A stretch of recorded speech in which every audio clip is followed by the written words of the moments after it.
Cédric Jubilard était loin d'avoir bonne réputation à Cagnac-les-Mines, Tarn. Depuis leur arrivée dans cette petite commune, le couple Jubilard attirait tous les regards.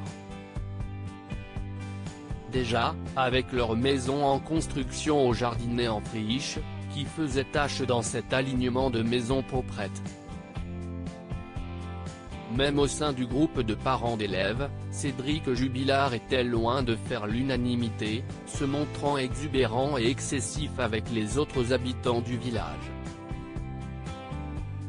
Certains courageux, comme Anne, une amie de Delphine Ossaguel, avaient décidé de passer outre le comportement pas toujours facile de Cédric Jubilard, afin de pouvoir passer du temps avec son épouse.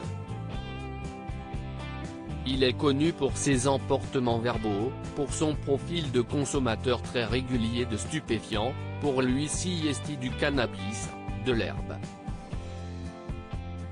Pas de drogue dure en revanche, mais cette image de consommateur lui colle à la peau, détaille Le Parisien dans son podcast dédié à l'affaire Jubilard. Déjà par le passé, plusieurs habitants de Cagnac-les-Mines décrivaient un Cédric Jubilard au tempérament de feu. Lors de sa mise en examen et de son incarcération provisoire pour homicide par conjoint, ses proches n'étaient pas vraiment surpris. Si est un provocateur, s'il est coupable, il saurait jouer la comédie. Je pense qu'il en serait capable, oui. Je sais qu'il peut être assez agressif pour faire ça à sa femme, avait estimé un collègue du plaquiste auprès de BFM TV.